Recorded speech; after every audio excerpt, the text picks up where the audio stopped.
on the Gianna Volpe Report, brought to you in part by Village Overhead Door in Southold, Maximus Health and Fitness in Riverhead, Victor Giannini, author of Counselor, International Executive Protection, Crest Winery, and Michael Evans, author of The Real Matrix. Yes, an apology right off the bat for, right before the break, I called it The Counselor. And the book is actually called Counselor, and it is actually one of my favorite books I've ever read. Thank you very much. Thanks for having me. Thank you for being on with us this morning, Victor. It is an absolute pleasure. I want to read right before we get into this. If you live on the East End and you love the East End, you must have this book. I'm going to read from page 56. The whole of this island is nothing more than a strip mall, surrounded by suburban homes growing over native bones. The general population is a doomed lot of lower middle-class laborers, sentenced to eternal gridlock. This breed has a strange arrogance that comes from living on an island. The only claim to fame this blank strip can boast is a handful of perfect beaches clustered at the end. Aside from that, which only 1% of the wealthiest enjoy, it's no different from any other blindly defeated piece of Americana. Victor, every sentence in this book is a piece of art, is a novel unto itself, and that's one of the reasons why I love, say, The Picture of Dorian Gray by Oscar Wilde. What was the writing process like for you? How long did it take for you to put this piece of art together? I started in 2005, and I've worked on it up until about last year. And thank you. And the part you just read, the narrator doesn't truly appreciate where he lives or what he has. And part of the setting is I had to exaggerate it so that he could learn, but also so that cell phones and computers couldn't get in the way of the plot. So I made the rich richer, the poor poorer. And thank you for mentioning Dorian Gray. It's one of my favorite short stories, actually. Really? Yeah, it creeps me out quite a bit. Yeah, but the reason why is I draw that comparison is because every line is just something special, and that's how I feel about this book. It's divided into books. The book is divided into books.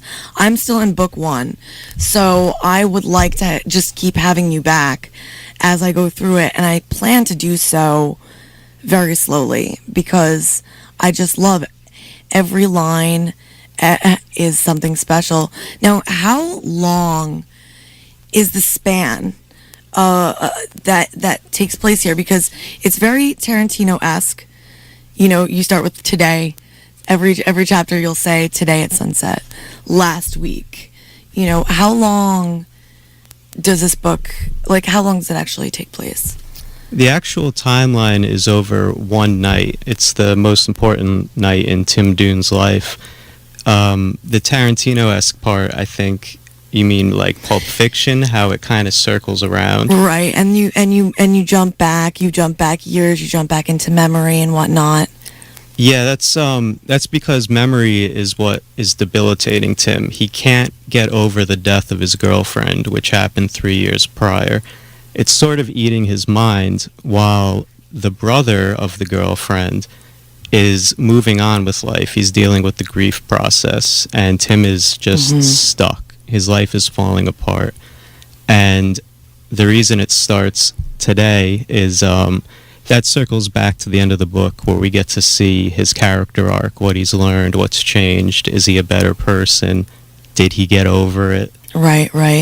And one of my favorite things actually is the second chapter is really when you get to see sort of the love story between the girlfriend Tracy and Timothy Dune, and it's so vivid and so beautiful. And one of the things that I was saying that I don't like about a lot of other books or movies is when you have a love story that never gets developed. This one, right off the bat, I have feelings, very deep feelings about both those characters. And is that something that you wanted to do, to set that up early on? Oh, absolutely, because if the reader can't believe in Tim's infatuation with his first love, they're not going to care about why it's affecting him and paralyzing him. Because even though the plot has a lot of action and travels through Long Island and some of the seedier parts, and there's, excitement, there's a torture scene and some gunfire, but Tim's not the guy going in and torturing and doing the gunfire. He's not a hero. And if people can't identify with just the universal thematic themes of love, it fails. And my goal when writing it was that anyone of any age could read it and identify somehow to having those feelings. Mm-hmm. Not a hero or a villain. That's what, like, how it starts out, which I love. Every villain thinks they're a hero, but last night I learned that some of us can be both, which I thought was so great. Thank you. Yeah, that's the core idea, is he believes in absolutes, and... Well, that's problematic. Oh, yeah. And he actually, to reach his goal, which is basically to come clean with his best friend... And Tracy. Yeah, admit, oh, hey, your younger sister, I had an affair with her before she died, and I've been hiding it. And in order to do that, he goes on a journey where he has to team up with his best friend, who's a pretty eccentric drug dealer, but kind of a great guy, and his worst enemy from middle school, who is also a great guy and an Iraq veteran, but Tim is too blind to see it at first. Okay. He has just some preconceived notions. Yeah. Maybe some jealousy. Oh, there's jealousy, because these guys are doing all right. Even though we might see them as villains, hopefully by the end of the novel, people will see that everyone's a mixture of gray. Not everyone is totally good. Not everyone's totally bad. That is, yeah, I mean, that just is. Let's talk a little bit about... Number one, the art is phenomenal. And second of all, the fox theme. Why? The fox theme... Oh, thank you for the art. And I'd like to point out real quick, there's a hardcover version that's different. It's got the girl, right? Is this the cover? Yeah. I love her. The paperback features Tim with a fox mask, and the hardcover features Tracy, and that artwork was done by Mia Berg, who's a fantastic artist, and I wanted to contrast the two themes. What was the question? The question was about the fox theme. Oh, the fox theme, There are foxes all throughout the book. Yeah, that was a weird... it was luck, because from the first draft back in 2005, I just put them in, and I wasn't obsessed with foxes at the time.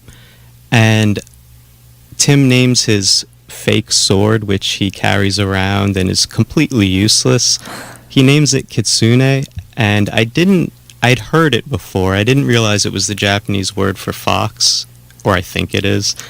And Tracy is symbolized by foxes, where in this exaggerated world, they are one of the many animals that are going extinct. So every time he sees one, he's not sure if it's a hallucination of his deteriorating mind, or I can't say it's a ghost of Tracy. It's not that literal, but there's something about foxes I love, and I noticed that they've disappeared from, I live in Springs, and I used to see them all the time, and I haven't seen one in, 10 years, maybe. You'll see them on the North Fork, on the vineyards, but generally they're pretty mangy. Yeah, actually I was driving one night and there was one just sitting in the middle of the road staring at me. That's weird. Yeah. I mean, I don't blame anyone for not believing that, but it happened, and I believe you. Oh, thank you. Hey, no problem. But I'm partial to foxes. That's what I am. Volpe is Italian for fox, and so I'm sort of loving that, like seeing foxes all the time. So that's really cool that foxes are actually going extinct in this universe. Yeah, and the other reason I initially chose foxes is because to me they're kind of a synthesis of canine and feline, and Interesting. Thanks. See, and you know what I love, my favorite part is that there's such a noir, like graphic novel feel to this book.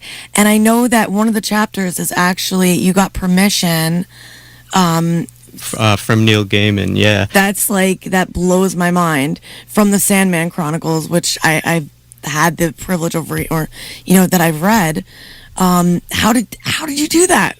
That was a combination of blind luck and not being afraid to fail. So on his website, you can just submit a question, and he's very great with the public.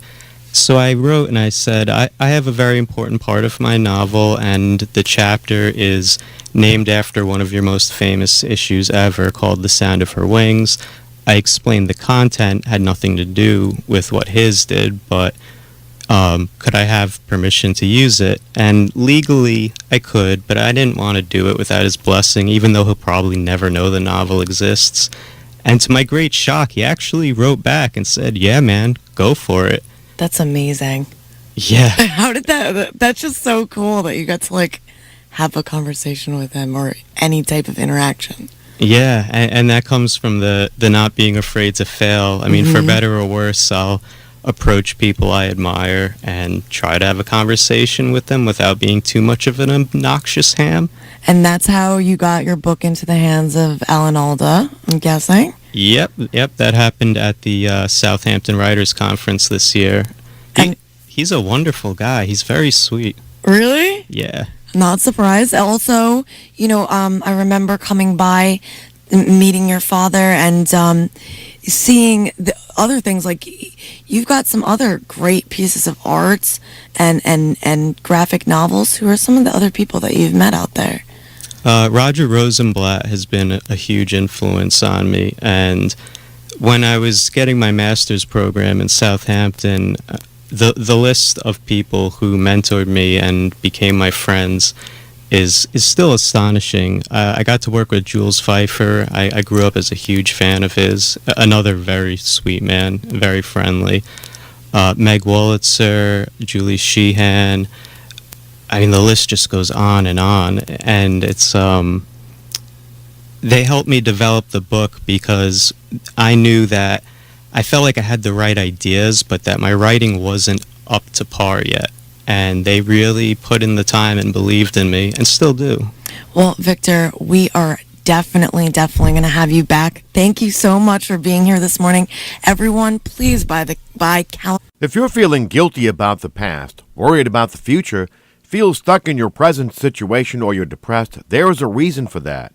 Your perception of yourself was formed by the adults you grew up around, school, and now as an adult, you're surrounded by people who say suffering is normal. You're bombarded by commercials that try to sell you something to change your self-perception, or by photoshopped pictures of celebrities in magazines. You live in a matrix that's built on lies. The real matrix pulls the curtain back on those lies. Things are about to change for you. If you're ready, order your copy of The Real Matrix by Michael Evans now, or download it at therealmatrixbook.com.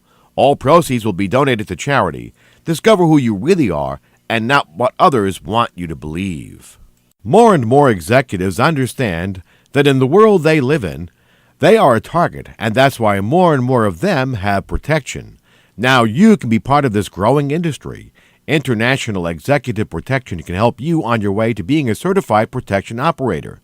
This is a growth industry that relies on people with clean backgrounds, high ethics, and a willingness to get involved.